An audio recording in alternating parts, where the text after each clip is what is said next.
1990 में इराक ने कुवैत पर हमला कर दिया। इराकी सोल्जर्स सिर्फ 2 दिन के अंदर अंदर पूरे कुवैत पर कब्जा करके बैठ गए और लोकल्स अपने घरों में बंद रहने पर मजबूर हो गए। अमेरिकन एलाइज ने कुवैत की मदद की और इराक के खिलाफ मुकाबला किया। 1 साल तक ये मामला चलता रहा, लेकिन जब इराकी सोल्जर्स कमजोर पड़ गए तो उन्होंने जाते जाते कुवैत की 700 से ज्यादा ऑयल वेल्स पर आग लगा दी।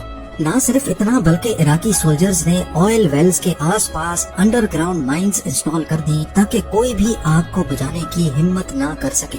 ये आग इतनी खतरनाक थी कि अगले 10 महीनों तक ये नॉन स्टॉप चलती रही। एक एस्टीमेट के मुताबिक तेल के इन कुओं पर आग लगने से कुवैत को रोजाना 60 लाख बैरल्स का नुकसान हुआ था, यानी टोटल 10 महीनों के 180 करोड़ बैरल्स का नुकसान। पूरी दुनिया में 15 दिनों तक जितना ऑयल आज इस्तेमाल किया जाता है उतना ही ऑयल कुवैत में जला दिया गया था। 10 महीनों के बाद जाकर कुवैत ने इस आग पर $1.5 अरब खर्च करने के बाद काबू पाया। ये हिस्ट्री का एक ऐसा वाकया था जिसने अगले कई सालों तक कुवैत को खोखला करके रख दिया। जब कुवैत इस मसले से निकला तो तब तक बहुत देर हो चुकी थी। एक और गल्फ कंट्री में ऐसे प्रोजेक्ट्स जन्म ले चुके थे कि इनके सामने कुवैत सी सिटी का प्रोजेक्ट किसी खाते में ही नहीं था। जी हाँ, हम बात कर रहे हैं दुबई की। यहाँ दुनिया का सबसे महंगा 7 स्टार होटल बन चुका था और आर्टिफिशियल आइलैंड्स के कई प्रोजेक्ट्स की कंस्ट्रक्शन भी स्टार्ट हो चुकी थी। और तो और दुनिया की सबसे ऊंची बिल्डिंग बुर्ज खलीफा की कंस्ट्रक्शन भी स्टार्ट हो चुकी थी।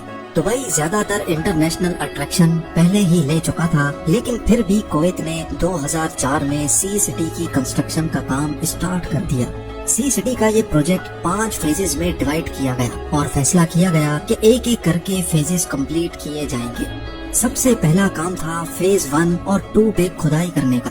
इसके लिए 40 bulldozers, 90 articulated dumpers, 87 एक्सकवेटर्स, 48 dump trucks और 6 क्रेन्स मंगाई गई। ये कोई आम खुदाई नहीं थी क्योंकि रेगिस्तान के इस हिस्से में सिल्ट पाई जाती है। सिल्ट एक बहुत सॉफ्ट किस्म की सैंड होती है जिसके ऊपर कोई भी बिल्डिंग खड़ी नहीं हो सकती। बिल्डिंग तो क्या, इस पर चलना भी बहुत मुश्किल होता है। लिहाजा पहले खुदाई करके ऊपर वाली लेयर से रेत अलग की गई और फिर नीचे से सिल्ट को बाहर निकाला गया। उसके बाद वही रेत डालकर जमीन का लेवल बढ़ाया गया ताकि आने वाले सालों में ग्लोबल वार्मिंग की वजह से समंदर का लेवल बढ़े तो इससे साहिल पर बनने वाले विनाश पर कोई असर ना हो।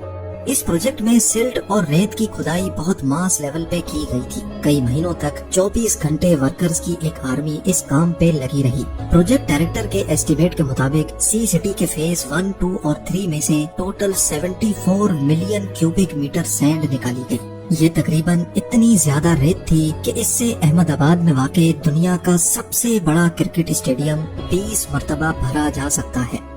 रेत से लेवल तो इंक्रीज हो गया था, लेकिन इसको अब कंप्रेस करने का वक्त आ चुका था क्योंकि ये रेत फिलहाल बहुत लूज थी और किसी भी बिल्डिंग की फाउंडेशन को बर्दाश्त नहीं कर पाएगी।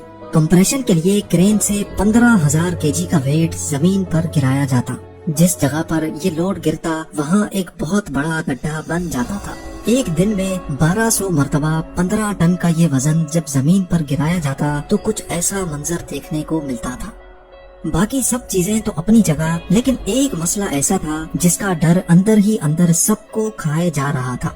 इन आर्टिफिशियल क्रीक्स में जब समंदर का पानी डाला जाएगा तो क्या ये पानी नेचुरल तौर पे फ्लो करेगा भी कि नहीं?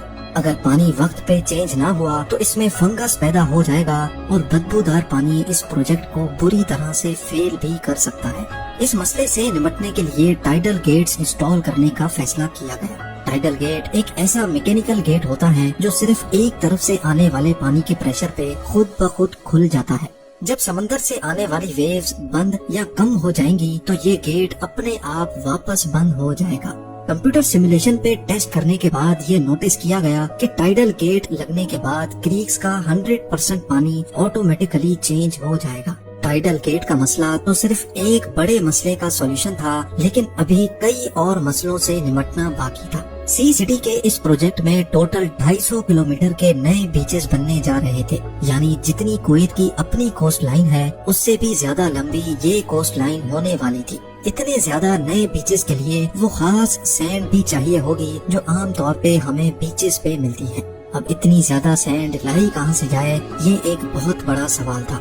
ایکسپرٹس نے اس کا بھی ایک سولوشن نکال ہی لیا۔ نارمل ڈیزرٹ سینڈ جس کی کویت کے پاس کوئی کمی نہیں تھی، اس میں ہر سائز کے پارٹیکلز ہوتے ہیں۔ بیچ پہ جو سینڈ موجود ہوتی ہے اس میں سینڈ کے پارٹیکلز کا سائز زیادہ بڑا ہوتا ہے، لہٰذا اب فیصلہ کیا گیا کہ نارمل ڈیزرٹ سینڈ میں سے موٹے سائز کے پارٹیکلز کو فلٹر کیا جائے گا۔ ریت کو پانی سے دھو کر اس میں سے موٹے سائز کے ریزوں کو الگ کیا گیا۔ صرف ایک بار نہیں بلکہ یہ پروسیس 4 بار کیا جاتا تھا۔ پانی سے دھونے اور فلٹر کرنے کے اس پروسیس میں جو ریزے بچ جاتے تھے وہی بیچ کے لیے پرفیکٹ تھے۔ ایک دن میں 4000 ٹن ریت کو لایا جاتا اور پانی سے دھو کر اس کو فلٹر کیا جاتا تھا، اور یہ پورا پروسیس کئی مہینوں تک دن رات چلتا رہتا۔ بیچز کی سینڈ کو لہروں کے پریشر سے بچانے کے لیے پتھروں کی والز بھی بنانے کا فیصلہ کیا گیا۔ ان والز پر لگائے جانے والے پتھر بارڈر کے اس پار سعودی عرب کی ایک اسٹون کواری سے لائے جاتے تھے، کیونکہ کویت کے پاس اپنی ایک بھی اسٹون کواری نہیں تھی۔ پورے 6 سالوں کی محنت کے بعد سی سٹی کے 3 فیز کمپلیٹ ہو چکے تھے۔ اب باری تھی ایک عالی شان لانچ پارٹی کی۔ کویت کے اس وقت کے امیر صبا الاحمد نے اس پروجیکٹ کا بھرپور انداز میں افتتاح کیا، اور اسی موقع پر انہوں نے اس پروجیکٹ کو اپنے نام سے بھی جوڑنے کا فیصلہ کیا، اور تب سے لے کر یہ پروجیکٹ صبا الاحمد سی سٹی کے نام سے پہچانا جاتا ہے۔ یہ اپنی طرز کا ایک انتہائی کمپلیکس میگا پروجیکٹ ہے جس کے ابھی تک صرف 4 فیز کمپلیٹ ہوئے ہیں، اور 5th فیز کی کنسٹرکشن ابھی تک چل رہی ہے۔ پچھلے 32 سالوں سے کویت اس پروجیکٹ کو پورا کرنے کے لیے کئی مشکلات کو جھیل چکا ہے، اور اس میں پیش آنے والے انجینئرنگ چیلنجز کو صرف ایک چھوٹی سی ویڈیو میں بیان کرنا خاصا مشکل ہے۔